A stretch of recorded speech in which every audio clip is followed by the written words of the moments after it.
আসসালামু আলাইকুম। Mamun telecom YouTube চ্যানেলে আপনাকে স্বাগতম। মামুন টেলিকমের পক্ষ থেকে আমি মোহাম্মদ মামুন মিয়া। আজকে আমি আপনাদেরকে দেখাবো কিভাবে আপনারা গুগল ড্রাইভে আপনাদের প্রয়োজনীয় যাবতীয় জিনিসপত্র অর্থাৎ আপনার পিকচার, আপনার ছবি, আপনার কোনো ডকুমেন্টস, ডক ফাইল আপনি সরাসরি গুগল ড্রাইভে আপলোড করে রাখতে পারেন, সেই বিষয়ে আমি আপনাদেরকে দেখাবো। আসলে এই বিষয়টা অনেক গুরুত্বপূর্ণ বিষয়।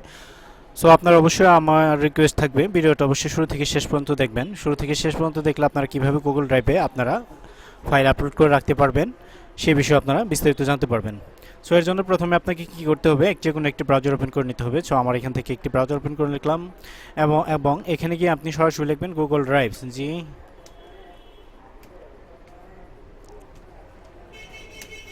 গুগল ড্রাইভ লিখে সার্চ করে দেবেন। সার্চ করে দেওয়ার পর দেখেন আপনার সামনে অনেকগুলো পেজ ওপেন হয়ে যাবে। সো পেজ ওপেন হওয়ার উপর যে প্রথম যে একটি ওয়েবসাইট আসছে google.com, www.google.com ড্রাইভ। সো এই সাইডে আপনি ক্লিক করে দেবেন। ক্লিক করে দেওয়ার পর এখান থেকে গো ড্রাইভ অপশনে ক্লিক করে দেবেন। গো ড্রাইভ অপশনে ক্লিক করে দেওয়ার পর আপনার কিন্তু গুগল ড্রাইভ ফাইলটা ওপেন হয়ে গেছে। দেখেন এখান থেকে কিন্তু আপনার গুগল ড্রাইভ ফাইলটা ওপেন হয়ে গেছে। সো আমার এখান থেকে গুগল ড্রাইভে যা যা লেখা ছিল সব কিছু আমার এখান থেকে ওপেন হয়ে গেছে। সো আমি এখান থেকে যদি আরও নতুন কোনো ফাইল অর্থাৎ আমার গুরুত্বপূর্ণ পিকচারগুলো যদি আমি এই গুগল ড্রাইভে রেখে দিই তাহলে কিন্তু আমার এখানে আজীবন থেকে যাবে। সো আপনারা কীভাবে রাখবেন সেই বিষয়ে আমি দেখানোর জন্য অবশ্যই আপনাদেরকে A to Z বুঝিয়ে দেওয়ার চেষ্টা করব।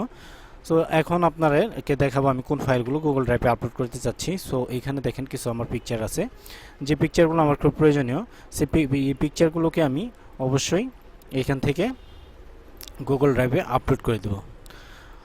সো এর জন্য আপনাকে ফাইল ওপেন করার পর এখান থেকে নিউ অপশন দেখতে পারতেছেন। এই নিউ অপশনে ক্লিক করার পর দেখেন আপনার সামনে একটি নিউ ফোল্ডার ওপেন হবে। সো আপনি ফোল্ডার ওয়াইজ এখানে ওপেন করে রাখতে পারবেন আর ফাইল আপলোডের মাধ্যমে করতে পারবেন। ফোল্ডার আপলোড সরাসরি আপনি ফোল্ডারও আপলোড দিতে পারবেন, কোনো সমস্যা নেই। সো আমি আপনাদেরকে ফোল্ডার আপলোড দেখিয়ে দিচ্ছি। সো আমি এখান থেকে ফোল্ডার আপলোডে ক্লিক করলাম। ফোল্ডার আপলোডে ক্লিক করার পর এখান থেকে দেখেন আমার নিউ ফোল্ডার ছবিটা আমি সিলেক্ট করে নিলাম। সিলেক্ট করার পর এখান থেকে যদি আমি আপলোড দিয়ে দিই, আপলোড দিয়ে দেওয়ার পর এখান থেকে আবার আপলোড দিয়ে দেবো। আপলোড দিয়ে দেওয়ার পর এখান থেকে দেখেন এখান থেকে বলতেছে যে আমার এখানে নিউ ফোল্ডার নামে আর কোনো ফোল্ডার আছে। সো এখান থেকে আমি রিপ্লেস করতে বলতেছে আবার কিবোর্ড ফোল্ডার্স। সো আমি এখান থেকে কিবোর্ড ফোল্ডার দিয়ে আপলোড দিয়ে দিলাম। আপলোড দিয়ে দেওয়ার পর দেখেন নিউ ফোল্ডার 1।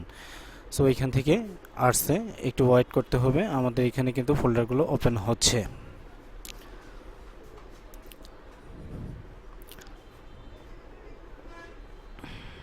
দেখেন ফোল্ডার ওপেন হচ্ছে। আমার এখানে সর্বমোট 8টি পিকচার রয়েছে। সো 8টি পিকচারের মধ্যে 2টি পিকচার অলরেডি আপলোড হয়ে গেছে।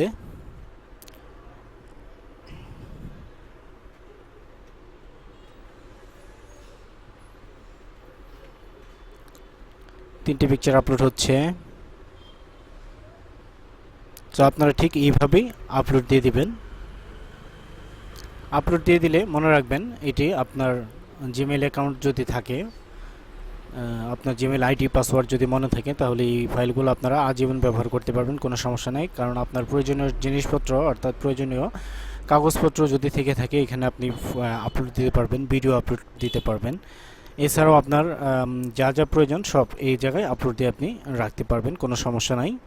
সো আমার এখান থেকে দেখেন 6টি 7 নাম্বারটি আপলোড হচ্ছে। আপলোড হওয়ার পরে আমি আপনাদেরকে দেখাবো যে আমার এখানে কোন জায়গায় আমার ফাইলটা আসছে, এটা আপনি এখান থেকে দেখতে পারবেন, আমি আপনাদেরকে দেখিয়ে দেব। সো দেখেন আমাদের এখানে কিন্তু আপলোড কমপ্লিট হয়ে গেছে। সো আপলোড কমপ্লিট হওয়ার পর আমি এখান থেকে এটা কেটে দিলাম। কেটে দেওয়ার পর এখান থেকে আমি একটু রিফ্রেশ করে নিলাম। রিফ্রেশ করে নেওয়ার পর দেখেন আমার এখানে কিন্তু এই যে ইমেজগুলো খুব সুন্দরভাবে আপলোড হয়ে গেছে। তারপর এটি হচ্ছে নিউ ফোল্ডার 1। এটার মধ্যে আমি ড্রাইভে যদি ক্লিক করি দেখেন আমার এখানে যতগুলো পিকচার ওই জায়গায় ছিল সবগুলো পিকচার কিন্তু এই জায়গায় আমার এখানে আপলোড হয়ে গেছে। আশা করি আপনারা বিষয়টা বুঝতে পারছেন। তো আরও অন্যভাবে আপনি এখান থেকে আপলোড করতে পারবেন। সো এখান থেকে যদি মাউস রাইট বাটন ক্লিক করেন, রাইট বাটনে ক্লিক করে এখান থেকেও আপনারা আপলোড করতে পারবেন। এখান থেকে ডক ফাইল এড করতে পারবেন, গুগল সিট এড করতে পারবেন, গুগল স্লাইডার এড করতে পারবেন, গুগল ফর্ম এড করতে পারবেন, বিভিন্ন ধরনের এগুলো এখান থেকে অ্যাড করতে পারবেন। তো আমার এই ভিডিওটা দেখে যদি আপনাদের ভালো লাগে তাহলে অবশ্যই একটি লাইক করবেন এবং কমেন্ট করে আপনাদের মতামত জানাবেন। আর আমার চ্যানেল যদি আপনি নতুন হয়ে থাকেন তাহলে অবশ্যই একটি সাবস্ক্রাইব করবেন এবং পাশে থাকা বেল আইকনে চাপ দিয়ে আমার চ্যানেলের পাশে থাকবেন। ধন্যবাদ। আসসালামু আলাইকুম, ভালো থাকবেন। দেখা হবে আবার কোনো নতুন ভিডিও নিয়ে। আল্লাহ হাফেজ।